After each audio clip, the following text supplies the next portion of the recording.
नमो हरिहंताणं नमो सिद्धाणं नमो हरियाणं नमो वज्रायाणं नमो सर्वसाहुं देशपञ्च नमो काणं सर्वपापप्रणाशं मङ्गलाणं च सर्वेशं परमं भवै मङ्गलम्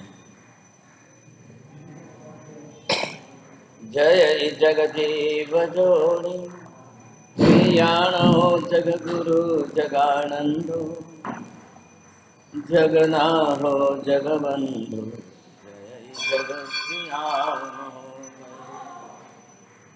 जय सुयान प्रभु तीर्थयराणम पश्चिमो जय गुरुलोगानम जय महब्बा कल्याण पाद परम श्रुतगंगा हिमाचलम विश्वाम्बोधरवीं देवं वंदे न्यासनंदनम सर्वारिष्टप्रणशन सर्वाभिष्टार्थदायिने सर्वलब्धिनिधान श्री गौतम स्वामिने नमः श्री सुधर्म स्वामिने नमः अज्ञानतिमिरान्धानं ज्ञानाञ्जनशलाकया नेत्रमुन्मीलितं येन तस्मै श्रीगुरवे नमः।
आयुष्य कर्म के ऊपर किस किस प्रकार के कितने और कैसे उपक्रम होते हैं। अब इन उपक्रमों के अंदर जो है बाहरी उपकरण, अंतर के आंतरिक उपक्रम, प्राकृतिक उपक्रम, अपने कर्मों के उपक्रम, ऐसे कई प्रकार हैं। अब इन सब प्रकारों में से उपक्रमों का प्रमाण कितना है, उपक्रमों की इंटेंसिटी कितनी है और आपके पुण्य की इंटेंसिटी कितनी, पुण्य के लेयर कितने हैं, कितने प्रकार का कैसा पुण्य जीव ने उपार्जन करके रख लिया, बरोबर गणित बैठना चाहिए।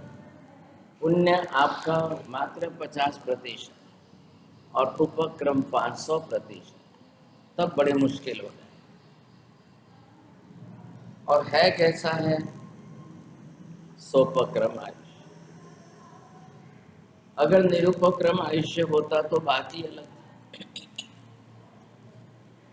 नंबर 1 यहाँ पर सोपक्रम आयुष्य है और ऐसे में उपक्रम का परसेंटेज काफी ज्यादा।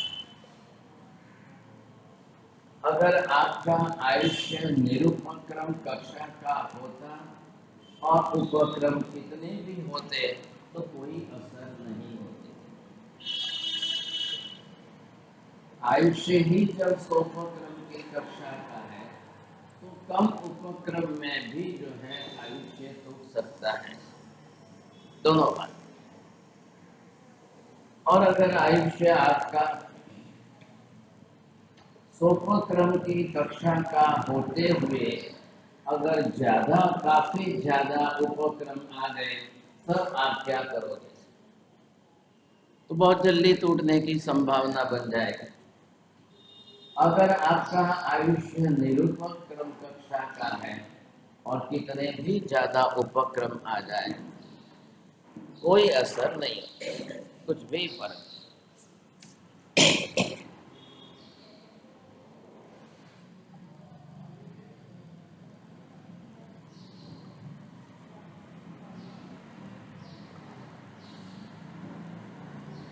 तो उपक्रम आपको देखना है, लेकिन अब आप क्या समझते हो, हमारे पास पुण्य का लेयर अच्छा है। कांच के गिलास को 2-4 कपड़े में लपेट करके भी ऊपर से नीचे डालो, कपड़ा सिंगल होगा तो फूटने में देर नहीं लगेगी।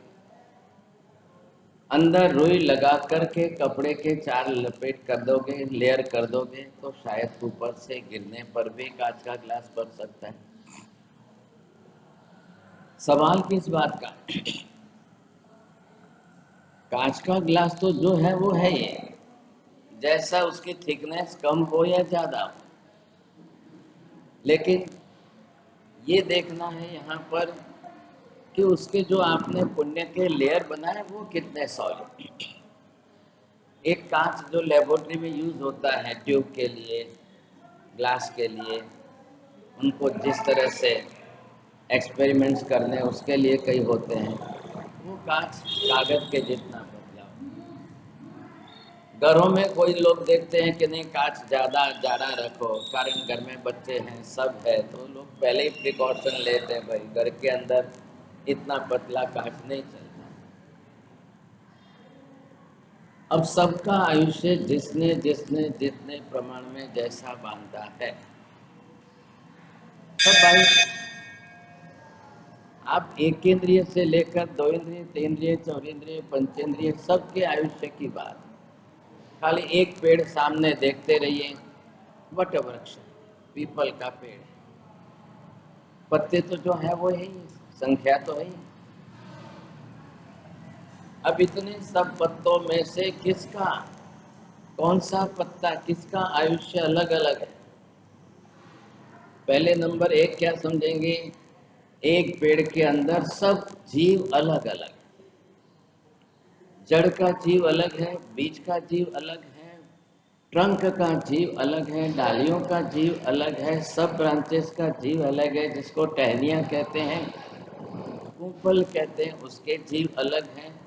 एक एक पत्ते का सबका जीव अलग है, एक एक फूल का सबका जीव अलग है, एक एक फल का सबका जीव अलग है। एक पेड़ मतलब असंख्य जीवों का पिंड हो गया।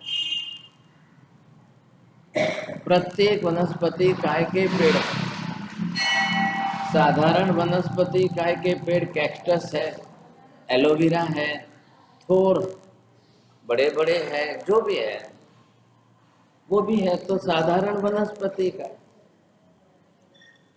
इसमें प्रत्येक वनस्पति काय का पेड़ होते हुए एक एक के स्वतंत्र जीव एक शरीर में, फिर भी असंख्य जीवों का पिंड है, तो वहां तो साधारण में तो अनंत जीवों का, लेकिन एक एक प्रत्येक का सबका अपना अपना आयुष्य है।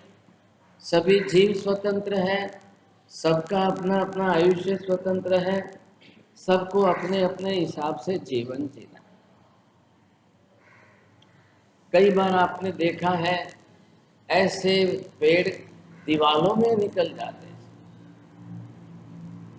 अब दीवालों की दरार के अंदर कबूतर बैठकर वहां उसकी पीठ होती है, उसमें से एक पेड़ तैयार हो जाता है, लेकिन अब उसको जो है पानी मिलेगा कहां से? लेकिन जीव है तो औदारिक वर्गणा ग्रहण करना अनिवार्य। तो जो एटमॉस्फेयर की मॉइस्चर इफेक्ट है वो लेकर के भी पनपते रहे। इतनी तेज गर्मियों के दिनों में आप देखोगे कि घर की दीवारों में एक जो है पीपल का पेड़ उगता है। अब उसको पानी मिलने का चांस कहाँ है? 2-3 महीने की गर्मी बीत जाएगी, लेकिन एक एक पत्ता हरा भरा रहता है। क्यों रहता है? जीव है। अब जीव है तो वो मॉइस्चर इफेक्ट में से रात भर में जितना पानी पी लेगा, एब्जॉर्ब कर लेगा, दिन के धूप के अंदर तो बाष्पीभवन होना ही होना। और एक पीपल के पेड़ को देखिए, हजारों लाखों की संख्या में पत्ते हैं, इसका आयुष्य पूरा होगा, बुढ़ापा आएगा, पेड़ पर पीला पड़ता जाएगा, फिर नीचे गिर जाएगा, आयुष्य पूरा हो गया, वो चला गया, अब जो है खाली उसका कलेवर बचा है। तो नियम तो यह है कि संसार के अनंत जीव, प्रत्येक जीव जो है वो आयुष्य कर्म अवश्य बा। शरीर है, शरीर आया तो आयुष्य कर्म अनिवार्य। शरीर आया तो इस शरीर में जीव को कितने वर्ष तक टिकाना है, ये उसका आयुष्य का काम है।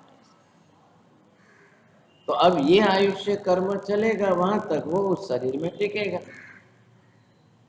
अब संसार के समस्त जीवों में सबसे कीमती आयुष्य या कीमती भाव जो है वो मनुष्य का है। मनुष्य संगनी पंचेंद्रिय पर्याप्त प्राणी है, और किसका धर्म जिसको मिला है, कर्म क्षय कारक धर्म जिसको मिला है, उसका आयुष्य इतना कीमती है, बाकी सबका नहीं है। इतना कीमती आयुष्य, इतना ऊंचा आयुष्य, अब ये लेकर के कोई जीवन जी रहा है, क्यों कीमती है? आपके पास 80, 90, 100 का आयुष्य है, और लाखों भवों के कर्म आज इस जन्म में भी आप खपा सकते हैं।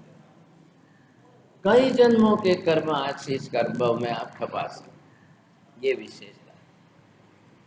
अगर ध्यान नहीं रखे लोग, इस आयुष्य को भी आप निरर्थक गंवा दो, और ये भी हाथ से चला जाए तो मुश्किल हो। ये बात सब ऐसी स्थिति के अंदर अब आपको क्या देखना है? आयुष्य सबका सोपक्रम की जात का है। इधर देखिए नियम क्या है? सोपक्रमनु आयुष्य बदलाईने निरूपक्रम थतु નથી, निरूपक्रमनु बदलाईने क्यारे सोपक्रम थतु।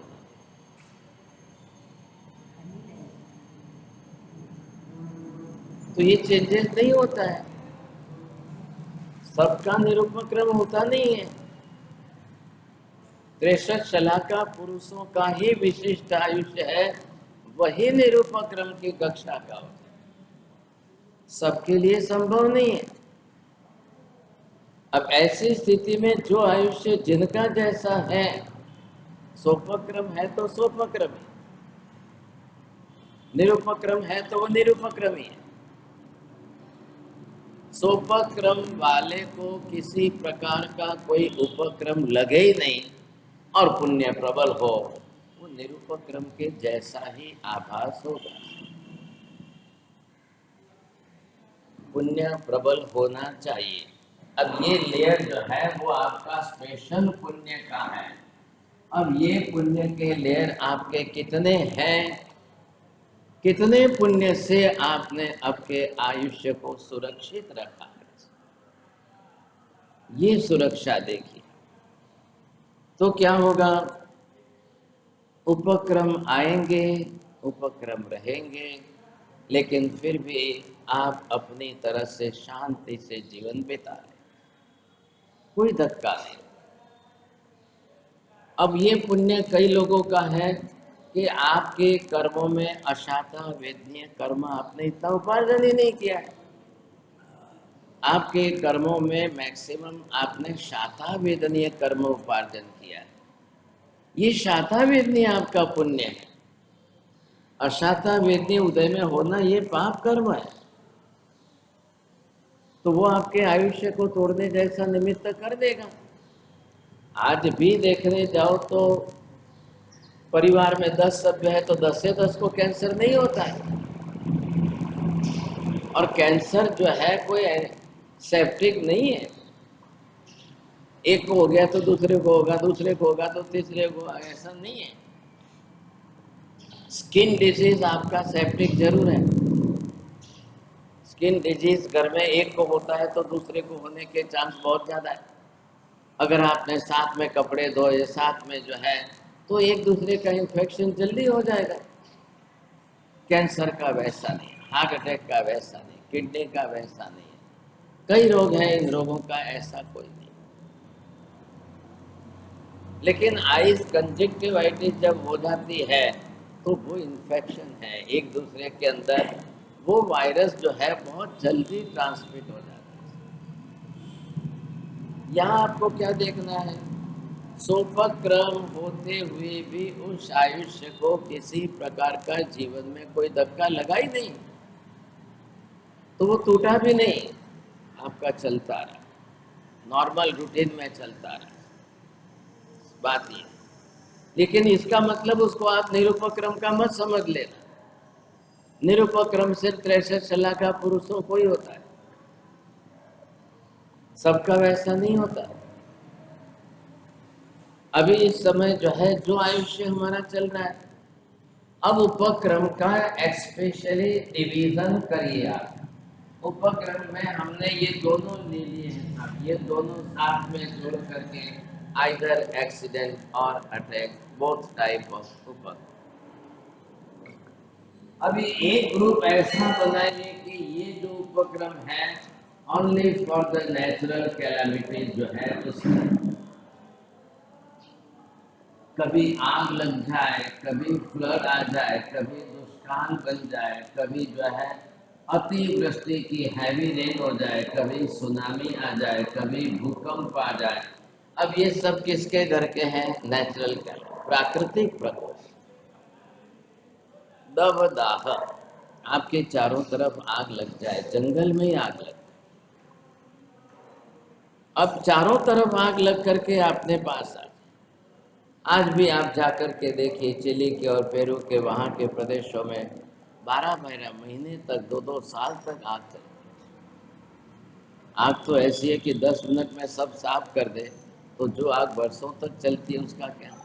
लेकिन वहाँ के जंगल जो है किलोमीटरों में फैले हुए, हजारों किलोमीटर में, और जब आग को हवा जो है झोंका दे दे तब क्या हो, तो वो बुझा भी नहीं सकते। इतनी बड़ी आग को बुझाना किसी के वश की बात भी नहीं है। ऐसे परिस्थिति में लोगों को वहां से खाली करा करके दूर ले जाओ, दूसरा रास्ता नहीं है।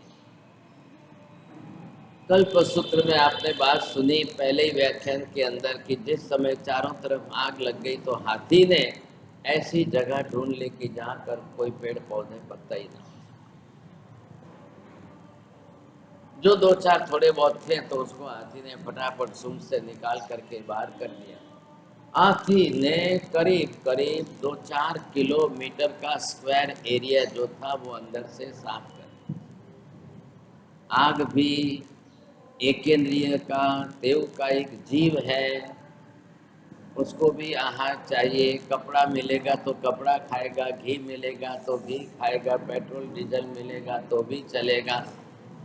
अब जो उसको खाने को मिलेगा वो खा करके ही जीवन जिए। तो जब कुछ भी खाने को नहीं है, जमीन बंजर है तो पत्थर पड़े हैं साहब, अब हाथी बीच में खड़ा रह गया तो चारों तरफ से जितने हिंसक प्राणी जंगल में रहने वाले थे वो भी अपनी रक्षा करने के लिए, बचने के लिए आके यहाँ रुक गए। हवा का जोखा जरूर है लेकिन यहाँ दूसरा कुछ भी खाने को नहीं है तो आग फैल ही नहीं सकती है, आग रह ही नहीं सकती है। बात इतनी सी थी। सब प्राणी बच गए। 3-4 दिन के बाद सब चले गए। अब सबको आहार की संज्ञा तो लगी हुई है, लेकिन अब 3-4 दिन तक यहाँ रुके, वहां तक एक प्राणी ने दूसरे प्राणी को नहीं खाया। सबका जीव अपना अपना सबको प्यारा है। आग बुझने पर सब अपनी अपनी दिशा में चले गए। यहाँ पर क्या है कि ये प्राकृतिक प्रकोप जब आते हैं तो वो क्षेत्रीय है, उस क्षेत्र में आते हैं। अभी समय आंध्र के अंदर बारिश ज़्यादा है, तमिलनाडु में ओवर है, बेंगलोर में है, आपके यहाँ कुछ नहीं। अब ये ग्लोबल वार्मिंग के अंदर ऐसी परिस्थिति हो गई कि टोटल क्लाइमेट की कंडीशन ही बदल जाए। अचानक शियाले की ठंडी के दिनों में आपको बारिश दिखाई देगी और अचानक गर्मी के दिनों में उल्टी सीजनें होती जाए। अब ग्लेशियर जिस तरह से पिघलते जा रहे हैं और वो इतने प्रमाण में अगर समुद्र में आएंगे तो कल सुनामी के चांस भी बन सकते। विज्ञान ने ऐसे एटॉमिक जो है हथियार तैयार कर दिए हैं, अणु परमाणु का विस्फोट समुद्र में परीक्षण करे तो कृत्रिम सुनामी समुद्र में खड़ी की जा सकती है। अब वो जाकर किनारे के शहरों को डुबा सकती। ये परिस्थितियां बहुत सामान्य। तो आप कल्पना कर लो, कभी ऐसी परिस्थिति आ जाए तो बंबई तो चारों तरफ से जो है समुद्र में बसा हुआ। कोली लोगों का शहर था। 200-250 साल पहले कोली लोग जो है मच्छी मार रहते थे उनका। आज भी उसका नाम पड़ा है कोलीवाड़ा और क्या क्या नाम रखे। अंग्रेजों ने उस जमाने के अंदर इसका निरीक्षण करके बनाया, 7 टापुओं को बीच में खाई भर के जोड़ा और बंबई का विस्तार करके बड़ा किया। अब हिंदुस्तान के लिए बहुत अच्छी जो है इकोनॉमिक बिल्कुल कैपिटल बन गई, व्यापार का क्षेत्र बन गया। आप देखिए जैन समाज पूरे दिल्ली के अंदर 1 लाख और बंबई के अंदर जैन समाज करीब 14 लाख के ऊपर है। बंबई के अंदर मंदिर उपासना संघ वगैरह कितने हैं, इसके सामने पूरे दिल्ली में गिनती करने जाओ तो बहुत। अब वो पॉलिटिकल सिटी है, ये इकोनॉमिकल सिटी, आर्थिक राजधानी। अब ऐसी स्थिति में सब कुछ यहाँ पर सुलभ अच्छा ही है, ऐसी बात भी नहीं। वास्तु शास्त्र का लिखते हैं समुद्र के किनारे भी नहीं रहना, एक ना ऊपर एक माथे चढ़ीने पर नहीं रहूं, जमीन से बहुत ऊंची हाइट पर जाकर के भी नहीं रहना। अब ये सब वास्तु शास्त्र के नियम है। जैनों के लिए स्पेशल नियम है। जैनों को कहा गया बड़ी से बड़ी जगह लेकर के रहे, वास्तु शास्त्र के नियम से अपना घर बनाए, ईशान कोने में मंदिर रखे, वायव्य कोने में उपाश्रय रखे। ये जिन मंदिर है और इधर आपकी पौषधशाला है, सामायिक शाला है। श्रावक व्रतधारी है नियमित रूप से, तो अवश्य रूप में जिन दर्शन पूजा तो अनिवार्य रूप से करे, पूरा परिवार करे तो सबको संस्कार मिले। और इधर मंदिर में दर्शन पूजा करके इधर सामायिक शाला में, पौषधशाला में आकर सामायिक करें, शास्त्र वांचन करें, ग्रंथ पढ़े, स्वाध्याय करें, साधु साध्वी आए तो उनको भी निवास स्थान। ये पहले आम रिवाज, और आम रिवाज होने के कारण हर गांव-गांव के अंदर चले जाओ, विहार करते साधु साध्वी आते जाते, परिवार के संस्कार, परिवार के लोगों में आर्थिक धर्म के संस्कार। और उस समय सबकी जॉइंट फैमिली, और जॉइंट फैमिली में एक एक के घर में 5-5, 7-7, 10 बच्चे थे। अब सोच लो परिवार कितना बड़ा हो, तो छोटी जमीन तो कभी सोचना ही नहीं चाहिए था। इसलिए श्रावक को ये कहा है कम से कम 2-4 बीघा जमीन लेकर और अपना बंगला बना करके रहें। उस समय सुखी संपन्न उसको गिना जाता था। धन से संपन्न, धर्म से संपन्न। अकेले धन से संपन्न भी नहीं, धर्म संपन्नता जोड़ी गई थी, मंदिर उपाश्रय दोनों। અત્યારે તમે અહીંયા ઈરલા જાઓ તો સામે તમને बंगलो जे देखा है समझा कि नहीं, कालिदास शेठ नो बंगलो, इधर मंदिर, इधर घर में ही बाजू में एक उपाश्रय की रूम बनाई है, पूरा बंगला अपना है, बहुत वर्षों से, 100 बरस पहले। अब ये इस तरह से रहते थे और कोई भी आ जाते थे तो बरोबर जो है साधु साध्वी वहाँ रहते थे। कालिदास शेठ भी चले गए, अमृतलाल शेठ भी चले गए, सामने इरला संघ का उपाश्रय बनाया गया, पौषधशाला बनाई गई। उस जमाने के रिवाज के हिसाब से सांता क्रूज में पौषधशाला, पारला में पौषधशाला, और जगह पर जाकर पहले संघ मंदिर जितने नहीं थे उतने ग्रह चैत्य। धीरे धीरे गुजराती आए, राजस्थानी आए, कच्छी आए, जो आए, जैसे आए, मिलते गए और एक संघ बनते गए। तो उस प्राचीन काल में संघों का इतिहास नहीं है, श्रावकों का इतिहास। ऐसी स्थिति के अंदर सबके बने हुए थे, सबके, और ये नियम था, प्रत्येक घर के संस्कार थे। आवता जता साधु साध्वी ने हाथ पकड़ीने मनवार करीने पण लोको राखता ने उतारता। साहेब अमारू घर छोड़ीने ना जवाय। तो साधु साध्वी के भाई तुम्हारा घर में देरासर क्या है, और पासरे क्या है कई कई घर में तो रहवाय नहीं, तमारा घरना परिवार सभ्यों मेम्बर आटला बधा, एक एक परिवार 30, 40, 50 मेंबर का होता था संयुक्त फैमिली में। तो जो जिज्ञासु रस रुचि वाले श्रावक श्राविका थे वो एक समय ईशान कोने के अंदर मंदिर बनाते थे, इधर वायव्य कोने में पौषधशाला, सामायिक शाला, इधर दर्शन पूजा, इधर ये, तब जाकर साधु साध्वी उतरते थे, रहते थे साथ।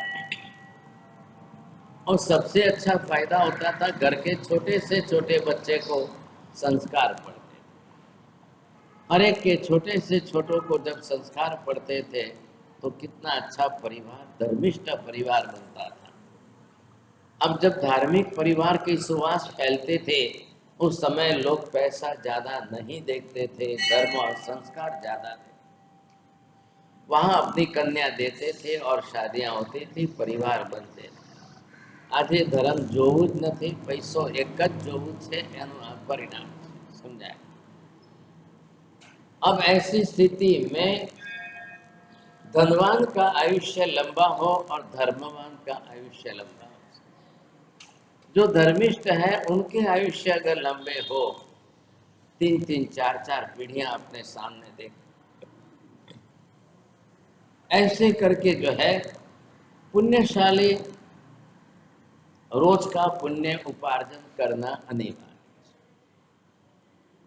पूरे परिवार में से हम रोज सुनते थे, रोज देखा जाता था कि एक एक बच्चा मंदिर जाए तो वो अपने साथ में छोटी सी थैली बनाई हुई है, उसमें चने मुरमुरे डाल करके लेके जाए कि इतना कबूतर को डालना है, ये गाय को खिलानी है रोटी, ये कुत्ते को रोटी खिलानी है, ये गरीब को देना है। एक बच्चा अगर मंदिर जाए तो 3 से 4 थैली मम्मी साथ में देती, इतना करके पूजा करके फिर घर आता था। तो संस्कार कितने अच्छे बन जाते।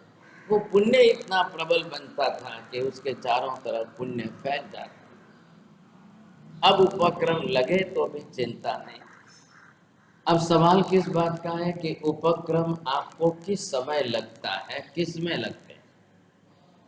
एक तरफ तो उपक्रम की कक्षा आपको जो है ये देखना है, आपको उपक्रम जो है छोटी उम्र में लगे। अब छोटी उम्र में लगे तो पुण्य कहाँ है, तो पुण्य पिछले भव का साथ में लेकर आया है। આજનું પુણ્ય તરતનું તરત તાજું નવું કામ આવતું નથી। તમે સમજો કે સવારે પુણ્ય બાંધુને સાંજે કામે આવે, ये संभावना बहुत कम है। पुण्य भी आपको पिछले जन्म से साथ में लेकर के आना है, समझेंगे। और अगर वही उपक्रम आपको बड़ी उम्र में आ जाए और पुण्य आपका प्लस में अच्छा हो, तो बड़ी उम्र वालों का भी आयुष्य टूटता नहीं है।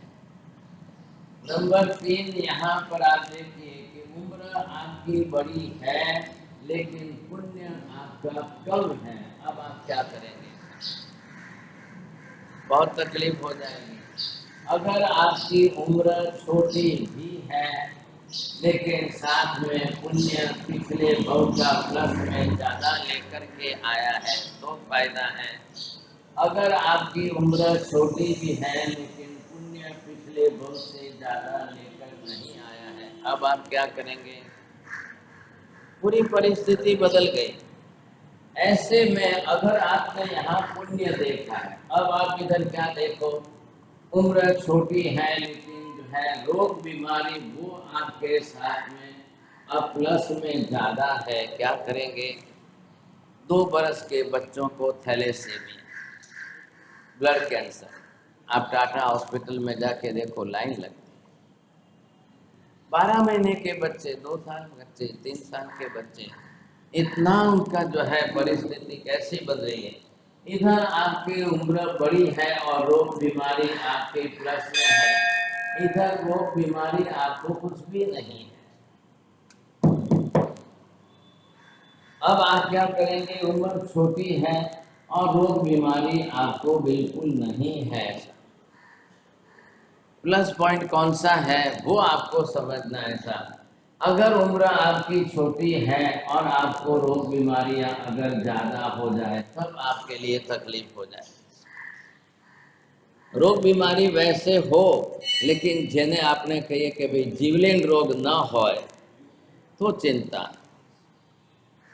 एक बच्चा पैदा होता है, हार्ट के अंदर होल है, हृदय के अंदर छेद है, अब आप क्या करो।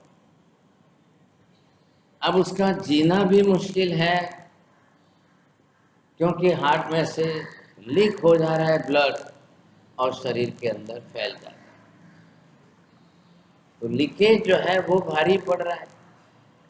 अब ऐसी स्थिति के अंदर आज की तारीख में एडवांस सर्जरी अच्छी है कि उसका होल जो है बंद किया जा सकता है।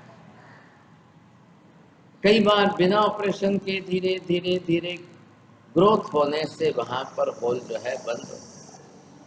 वो कौन कर रहा है, पुण्य कर रहा है। डॉक्टर ने तो ना कह दिया, इतने छोटे बच्चे को तो ऑपरेशन नहीं हो सकते हैं, डॉक्टर ने तो मना कर दिया, लेकिन उसका पुण्य प्रबल है तो धीरे धीरे धीरे। ऐसी स्थिति के अंदर अब ये सारे निमित्त आपके खड़े हो रहे हैं। इसमें से एक प्रकार हमने ये देखा है कि कई उपक्रम आपके प्राकृतिक संजोगों में से आ रहे हैं। अब दूसरा प्रकार आप ये देखिए, सबसे बड़ा भारी जो है वो है रोग बीमारियों में से आने वाले उपक्रम जो है, ये उपक्रम उसमें से। अब ये आकर के कैसे आपके आयुष्य को तोड़े साल, इसका निमित्त बहुत। कईयों के जीवन में प्राकृतिक प्रकोप के उपक्रम नहीं आए। चलो, बंबई नगरी 200 बरस की, 200 बरस के अंदर आज दिन तक समुद्र के मोजे कोई 25-50 मीटर ऊपर नहीं उड़े कि आपको डूब गए। लेकिन कल का ना तो नहीं कह सकते। 50-100 साल पहले ग्लेशियर्स इतने नहीं पिघलते थे, कार्बन का इतना प्रमाण नहीं था, ओजोन लेयर का प्रमाण। आज जो है, आज ये परिस्थितियां बदल गई। प्रदूषण इतना ज्यादा बढ़ गया है, पर्यावरण को इतना ज्यादा नुकसान हो रहा है कि अब जो है ये नहीं कहा जा सकता है। तो जो खतरा पहले नहीं था वो खतरा आज 10 गुना बढ़ गया। अब ऐसी स्थिति में रोग बीमारियां आपके कितने हैं, आज आप करीब कंपैरेटिव स्टडी करिए। पिछले 100 साल पहले थायराइड का नाम नहीं, 50 साल पहले थायराइड का नाम नहीं। क्यों नहीं था? आयोडाइज सॉल्ट घर में आता ही नहीं, बनता ही नहीं। ये आयोडीन सॉल्ट जो है अब बनने लगे हैं, तो थायराइड भी आ गया। कृत्रिम है ये। जब आयोडीन सॉल्ट ही कृत्रिम है तो थायराइड भी कृत्रिम। अगर आप इन रोग बीमारियों से बचना चाहते हो तो आपके हाथ में था, नियम आपके हाथ में, निमित्त आपके हाथ में। आप ऐसे कृत्रिम पदार्थों से बचिए। 50-100 साल पहले बाहर खाने का इतना मिलता नहीं। संस्कार ये थे, जेना तेना आतनु खवाए नहीं, ज्या त्या खवाए नहीं, जे ते न खवाए, जेनु तेनु बनावेलू न खवाए, जेवी तेवी वस्तु न खवाए। घरों में खाने का इतना सुलभ था और शुद्ध सात्विक आहार इतना अच्छा था कि आज देखिए 50-100 साल पहले इतनी बीमारियां ही नहीं। कोई जानता ही नहीं था ये ब्रेड और पिज्जा पास्ता क्या होता है, कोई समझते ही नहीं थे। तली हुई चीजों का प्रमाण इतना नहीं था, शुद्ध सात्विक चीजें थी। आज जो है सर्वथा विपरीत हो गया, आज सर्वथा उल्टा। अब ये परिस्थिति जो आज सर्वथा विपरीत हो गई, इसका कारण आहार जब बिगड़ गया, अब सबके लिए आहार की असर होने लगी। एक सर्वे रिपोर्ट के हिसाब से आज की सर्वे करो, आपको पता चल जाता है कैसे कैसे बीमारियां किन आहार से, बच्चों से लेकर के बड़ों तक। अब 50-100 साल पहले टीवी नहीं थे, टीवी नहीं थे तो प्रचार तंत्र इतना नहीं था। प्रचार तंत्र नहीं था तो इतने भारी ग्लैमरस एडवर्टाइजर नहीं थे। आज वो भरमार हो गई, इतनी ज़्यादा बढ़ गई। आज इसका प्रमाण इतना गुना ज़्यादा बढ़ गया। अब आप करो तो क्या? 50 साल पहले पेस्टिसाइड्स, केमिकल्स इतने नहीं थे, और ऐसे पेस्टिसाइड नहीं थे तो हमको आहार बराबर शुद्ध मिलता था। आज तो दूधी को इंजेक्शन लगाकर ऑक्सीजन से उसको बड़ी कर दी जाए, पपीते को इतने से इतना बड़ा कर दिया। लोगों में समझ नहीं है। इनकी तरफ से आज पूजन है, इनकी तरफ से पूजन है, तो वो लाने वाला जो पूरा पैकेज डील लेता है, वो सब इतने बड़े बड़े पपीते ला, वो दिखाई देगा हमें કેટલો કેટલો સારું ला, કેટલું સારું નથી। ये जीएम प्रोडक्ट है, जेनेटिकली मॉडिफाइड, खतरनाक केमिकल से हाइब्रिड किया हुआ। ऐसी चीज़ें खाएंगे तो भी आपको बीमारी। आप हमेशा ध्यान रखें, महिलाओं को थोड़ा ज्ञान दो। बाजार से देखकर लाते हो तो छोटे से छोटा, दूधी लावी हो तो 1-2 વેંતથી વધારે મોટી લાવી જ નહીં। દાડમ લાવી હોય તો મુઠ્ઠીમાં માય ને મુઠ્ઠી બંધ થાય એટલી જ દાડમ લવાય। એપલ મુઠ્ઠીમાં સમાય એટલું જ લવાય, ડબલ સાઇઝના મોટા લવાય નહીં। મગના દાણા જેટલા ઝીણા હોય એવા જ મગ લેવાય, મોટા દાણાના મગ લેવાય નહીં। अब ये समझ नहीं है और ये सब हाइब्रिड होता जा रहा है। आजकल एग्रो इंजीनियरिंग जो चल रही है तो उसमें तो इतना खतरनाक खेल चल रहा है, कल्पना का। अब गवर्नमेंट ने पॉलिसी अडॉप्ट कर ली because of the population. 137 crore की पॉपुलेशन है। गवर्नमेंट ये सोच रही है कि भाई हमको तो सबको खाने के लिए तो देना ही पड़ेगा। अब इसका परिणाम ये आएगा कि इतना जो है खाना पीना आपका केमिकलाइज होता है, ओवर होता है। अभी गवर्नमेंट जो है किसानों को ही दे रही है सब्सिडी, आप भी तैयार करो, प्रोडक्शन भी करो और बना करके पैकेट सीधे बेच दो। किसान अपने खेत में ही पैकेट तैयार करके बाहर बेचेगा। अब सोच लो आप, एक टोमेटो का केचप जो है वो बनाएगा तो वो अपने यहाँ कितने over pesticide, 25 to 30% pesticide government के रूल से उसको जो है परमिशन है। ચોકલેટોની અંદર કાકા કોકરોચ જે છે 15 થી 17% સુધી પરમિશેબલ છે। अब आप तो सोच ही नहीं सकते। अब ये कोई भी चॉकलेट लाओ आप, तो ये परिस्थिति आ गई। तो कल क्या होगा? कल जब ये परिस्थितियां निर्माण हो जाएगी तब लोग क्या करेंगे, कैसे करेंगे? अब ये समझ नहीं है। अब परिणाम ये आएगा कि इतने प्रमाण में अगर पेस्टिसाइड्स केमिकल्स बॉडी में जाएंगे तो शरीर सशक्त नहीं बनेगा, अशक्त ही रहेगा। अशक्ति भी आपका एक रोग है और ये अशक्ति, कमजोरी जो है ये भी जा करके आपके आयुष्य को धक्का लगा सकते। આયુષ્યને તોડવાના ઘણા કારણોની અંદર એક સૌથી મોટું કારણ બની જાય।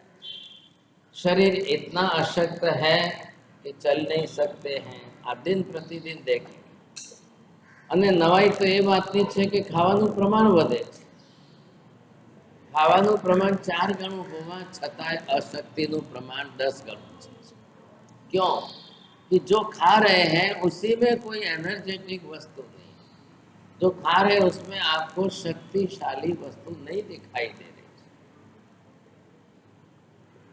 बिल्कुल सत्वहीन और तत्वहीन ऐसे पदार्थ 10 गुने ज्यादा खाओ तो भी नुकसान है, और सत्व वाले पदार्थ सिर्फ थोड़े से भी खाओ तो शरीर के लिए उपयोगी है। ये दोनों तरफ की बात। लेकिन अब क्या करेंगे आप? कई लोगों को बोलते हैं तो बोले ना साहब હવે આખી તલેલું છૂટે નહીં, હવે એટલા મોટા પ્રમાણમાં ખવાય છે। भावनगर के अंदर गांठिया फाफड़ा बनाने वाली फैक्ट्री टनों बन जो है वॉशिंग सोडा खरीदती है। जे गांठिया फाफड़ा में टनो बंद આવી રહ્યા છે, લોકો ખાઈ રહ્યા છે, એટલે લોકોની કિડનીઓ ફેલ થવાની છે ને કિડનીના ક્રિએટિના વધીને જે છે કિડનીઓ ફેલ થવાની શક્યતા વધી। लेकिन सामने लोग खाना छोड़ने को तैयार। अब आप कल्पना कर लो कि प्रतिदिन एक दिन का 5 लाख किलो सिर्फ भावनगर से अगर गांठिया फाफड़ा ये बसों ट्रांसपोर्टों के आधार पर बम्बई आ रहा है, एक जगह से खाली एक भावनगर से नवसारी थी केटलू आवे छे ने चारे बाजू थी केटलू आवे, અને અહીંયા ગલી ગલીએ નાકા નાકા ઉપર ઊભા રહીને બનાવનારા કેટલા, તો એક મુંબઈની અંદર વસ્તી 2.5 કરોડની છે, એમાં રોજનું એક દિવસ તો ખાલી ગાંઠિયા फाफड़ा ખાવાનું પ્રમાણ કે। अब आप सोच लो शरीर का क्या होगा? बोन्स की डेंसिटी घटती जाएगी, ऑस्टियोस्पोराइसिस बढ़ता जाएगा, पोरोसिटी आपकी और खत्म हो जाएगी। अगर बोन्स की डेंसिटी घट गई तो शरीर के अंदर जब भी गिरोगे या कुछ भी होगा तो आपका फ्रैक्चर होने के चांस बढ़ जाए। अब ऐसी स्थिति में क्या करेंगे? करोगे तो क्या करोगे? एक तरफ से अगर कोई पूर्व भाग कर्म, अब कर्म का उदय आपका किस प्रकार का कैसा है, किन कर्मों के कारण कैसे उपक्रम आ सकते हैं, इनके अंदर कसायों के कर्म है, रागद्वेष के कर्म है, मोहनीय कर्म की प्रकृतियां हैं। अब किन कर्मों के तीव्र उदय से भी आयुष्य को धक्का लग सकता। लड़ने झगड़ने वाले, मारामारी करने वाले लोग बहुत, एक दूसरे को मारने की भाषा का उपयोग करने वाले बहुत, कृष्ण लेश्या वाले, रौद्र ध्यान की परिणति वाले हैं, तो वो कसाय भाव में आकर मरने मारने की बात करते रहे। क्या होगा सोच लो आप। आयुष्य होते हुए भी अब न तो पुण्य है साथ में और ऐसे उपक्रम निमित्त ज्यादा बन गए। अब इधर आप ये देखेंगे कि बाहर के साधन वाहन जो जिसको आप बोलते हो, अब ये एक्सीडेंटल के रूप में आयुष्य को तोड़ने के निमित्त, अब वो आयुष्य को जब तोड़ने बैठे, इतनी बड़ी बस हो, ट्रेन हो, गाड़ियां हो, कार हो, बाइक हो, एक बाइक जिसको बटन दबाते आप सीधे 300 की स्पीड पकड़ती हो तो भाई साहब फिर तो अंदर बैठने वाला जो है बचना मुश्किल। ऐसी स्थिति के अंदर अब कई चीजें हैं, साधन वाहन है, ये आज की मशीनरी जो है कई बार ऐसे निमित्त आपके आयुष्य को तोड़ने के कारण बनता है। इधर इसके साथ जुड़ जाता है शस्त्राघात जो है, कई बार ऐसे शस्त्रों का उपयोग होता है, हथियार वगैरह हैं, कई बार ऐसे निमित्त बन जाते हैं। घर के अंदर बाप दादा की समय की बंदूकें पड़ी हुई थी, बच्चों ने खिलौने के रूप में हाथ में उठाई और घोड़ा दबाया और सामने बाप खड़े थे और सीधी गोली लगी। न बाप ने कुछ कहा न किसी ने कुछ कहा, ऐसे ही समझ लिया कि भाई पड़ी है, कोई गोली तो है नहीं अंदर, खिलौने की तरह से बच्चे खेलते हैं, लेकिन एक के अंदर गोली थी और वो दबाई और योगानुयोग सामने बाप खड़े थे, सीधे लग गई खेल कर।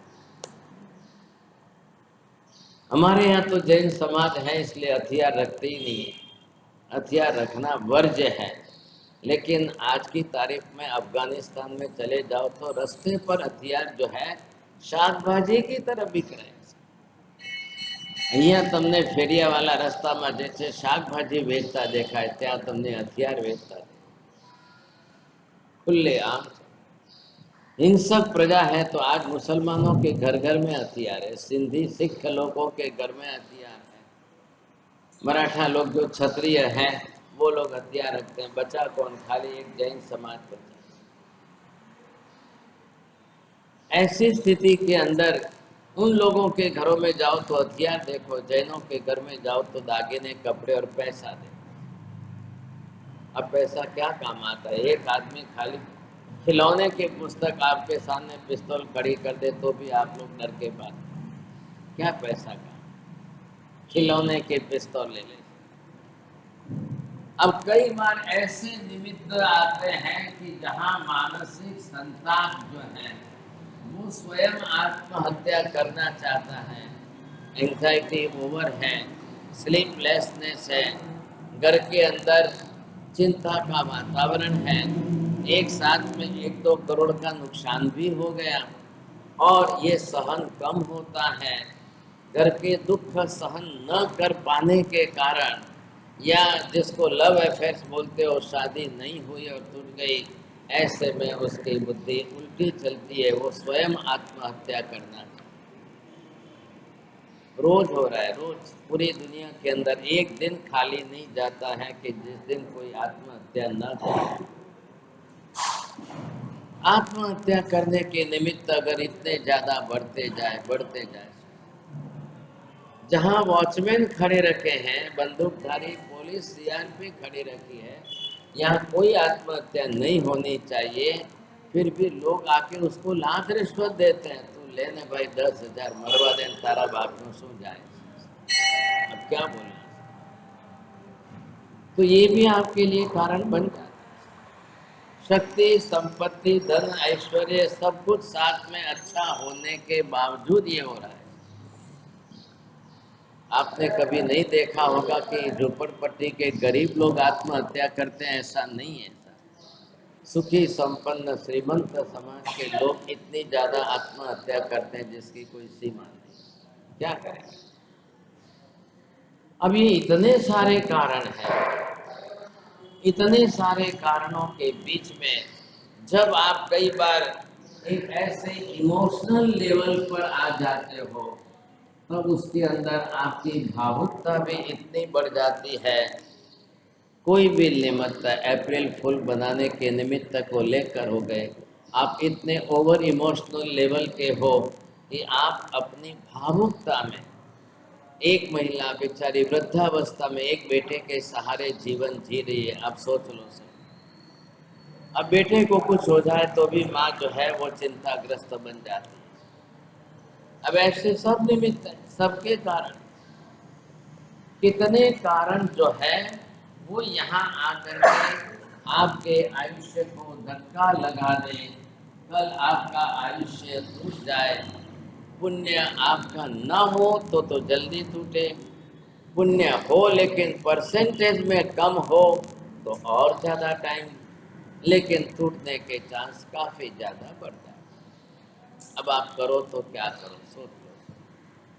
आप करो तो कैसे करो, किस परिस्थिति में क्या करो। ये ऐसे निमित्त बनते हैं, ऐसे निमित्त बनते हैं कल्पना बाहर, बिल्कुल कल्पना। अब हो को आपका आयुष्य कितना भी सॉलिड, अब अंदर तो गैस ही है, अंदर क्या है, अब उसको संभाल करके सुरक्षित तो रखना है। कार्बन वर्गणाना भूतगल परमाणुओं जत्थो છે આ દલિકો તરીકે ઓળખાયા છે। હવે એમને ભેગા કરીને અંદર રાખવાના છે અને સુરક્ષિત રાખવાના છે, સાચવીને રાખવાના છે। अब आप इतने सुरक्षित, इतने संभाल कर सुरक्षित रखो कि कैसे भी करके ये आपके जो दलिक बिखर गए। अब ये दलिक अगर अंदर से बिखर गए, समझे कि नहीं, तो आपके लिए बहुत बड़ी समस्या है। मात्र आयुष्य बड़ा है या छोटा है उससे कोई राजी होने जैसी बात नहीं है। अब देखो, अलग से व्यक्ति को अपना कोई पुरुषार्थ करना लगे। आपने भी सुना होगा श्रीमद राजचंद्र जी का 33 वर्ष का आयु। अब था कितना होगा, 80 90 100 का जो भी हो। टीबी का रोग उनको इतना बड़ा भारी था, इतने वर्षों से था, ज्यादा जी नहीं सके, सिर्फ 33 वर्ष में चले गए। आज कोई नहीं जानता है ये रहस्य, लेकिन टीबी के कारण वो खुद समझ चुके थे मारी मृत्यु नजीक है। अब ये टीबी कोई मुझे ठीक होने जैसी कोई संभावना नहीं।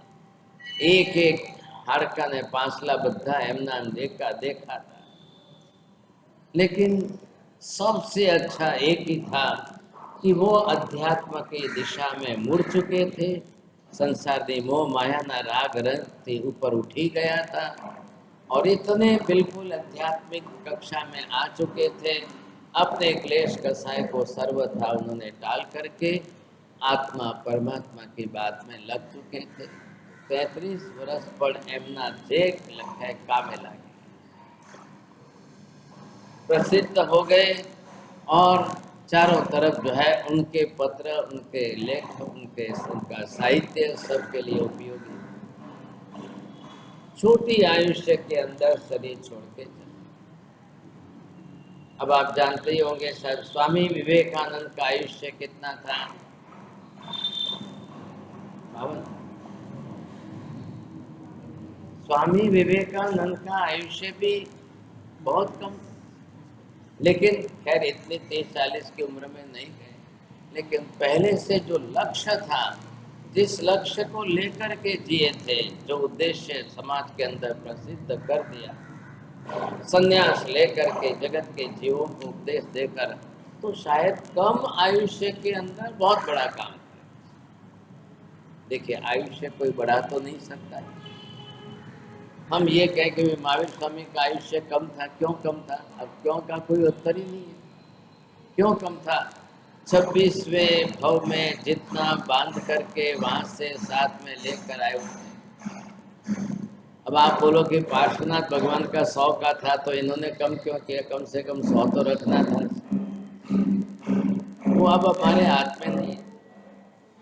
गिरते पंचम काल के कलयुग के अंदर महावीर स्वामी का जो था वो 72 बरस का ही। और इतना ही नहीं, आगे की 24 जब आएगी, अवसर्पिणी काल के 24वें भगवान जब होंगे तब उस समय उनका भी 72 बरस का ही रहेगा। उस हिसाब से आयुष्य उनके बनेंगे और रहेंगे। लेकिन एक है विशेषता, तीर्थंकर के रूप में होने से विशिष्ट शलाका पुरुषों में आने के कारण आयुष्य टूटता नहीं है। तो 30 बरस तक देश ना देखकर जगत का कल्याण भी तो किया है।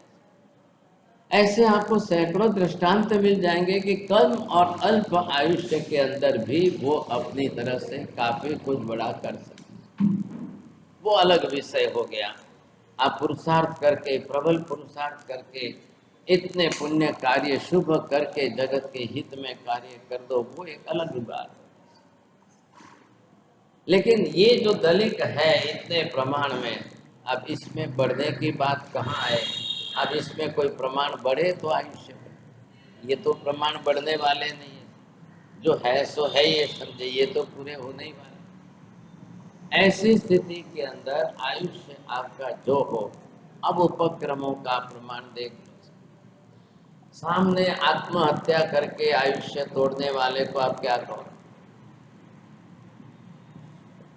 इधर आपके कर्मों के अंदर ये तीव्र कसाय भाव के अंदर क्रोध आदि ज्यादा हो जाए तो भी आयुष्य टूट जाए।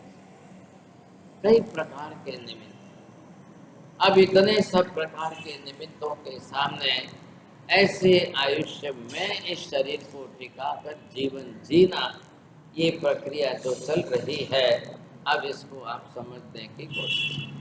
कल फिर हम थोड़ा सा और आगे समझने की कोशिश करेंगे आयुष्य के विभाग में। कालेपन आयु व्याख्यान आज आप लोग क्यों बचे, इसका कारण बोलो। क्यों रोका है? क्यों व्याख्यान में क्यों है? क्यों आज बड़े राख्यो ने कार्य?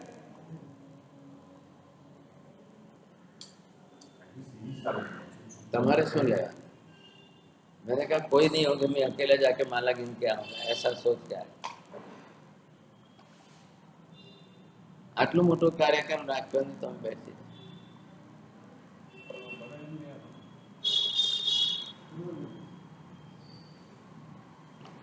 Kami kemako yang menjadi sekiranya. Kami kemako yang menjadi sekiranya. Sekarang kita pasir dengan pada pasir yang kami